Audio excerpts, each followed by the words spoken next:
I've got the top 10 must-adds in fantasy basketball coming up next on Beat the Odds. Don't go anywhere.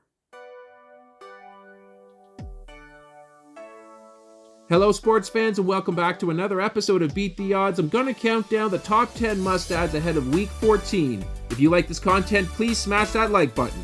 A special thanks to all of our subscribers who have been watching these videos, as you now account for almost 20% of all viewers. To the other 80% of viewers that haven't yet subscribed, I encourage you to do so, as it helps me create these videos for you. Also, leave a comment on a player that you think deserves to be on this list.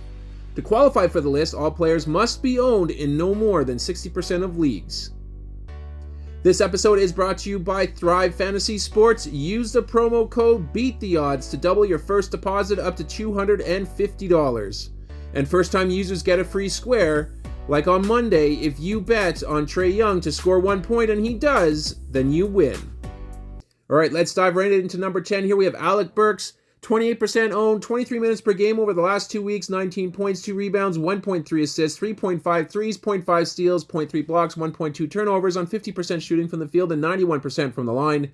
Tuesday's victory over the Wizards had Burks leading all scorers on the night. His 34 points tied a career high, and he knocked down 8 threes in the process. That's the good. By rostering Burks, however, you're going to get a very efficient shooter, but he doesn't do a whole lot else, so if his shot isn't falling, he loses that value that he holds. Thankfully, he carved out a bit of a role as a microwave scorer off the bench, and that shouldn't change anytime soon. Let's go to number 9. We have Kevin Huerter, 47% owned, 26 minutes per game over the last 2 weeks, 14.7 points, 3.5 rebounds, 2.8 assists, 2.8 threes, 1 steal, 0.7 blocks, 0.5 turnovers, on 54% shooting from the field and 83% from the line. Another player coming off a career-high performance on Friday, Huerter is a better pickup in the sense that he will contribute to more secondary stats than Alec Burks. Huerter has been fantasy relevant before as well, especially when he becomes more integrated in the offense as a tertiary playmaker behind Sabonis and Fox. He is prone to streaky shooting, but when he's on, he's one of the most lethal shooters in the game. Let's go to number 8. We have Jeremy Sochan, 50% owned, 31 minutes per game over the last 2 weeks, 12.7 points, 6.4 rebounds, 4 assists, 1.4 threes, 1.1 steals, 0.7 blocks, 1.6 turnovers on 43% shooting from the field and 82% from the line. Sochan is a frequent member on this list and has been showing a little bit more scoring of late. Where he shines is his positional flexibility, which not only gives you more options for lineup placement, but it also showcases his ability to accumulate both rebounds and assists. He's not going to shoot lights out, but he's not going to really tank your percentages all that much either. He's currently worth rostering, so picking him up isn't a bad idea.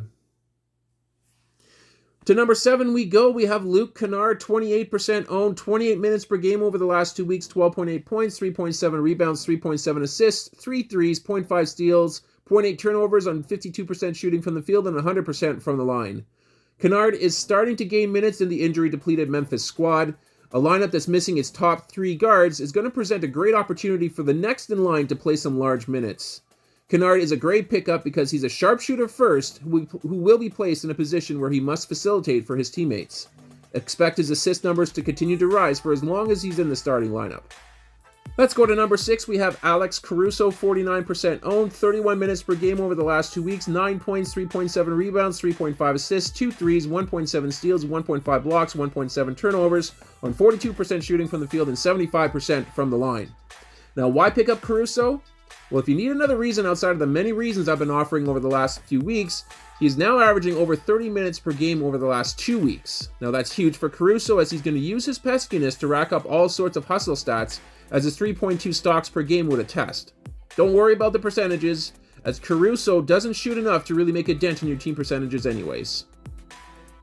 Moving on to number 5, we have Dereck Lively, the second, 59% owned, 27 minutes per game over the last 2 weeks, 11 points, 11.5 rebounds, 1.5 assists, no threes, 0.5 steals, no blocks, 2 turnovers on 91% shooting from the field and 100% from the line.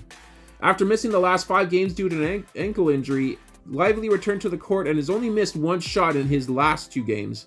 That's obviously not sustainable, but Lively has proven to be a very efficient player as the recipient of pick and rolls with Luka and Kyrie.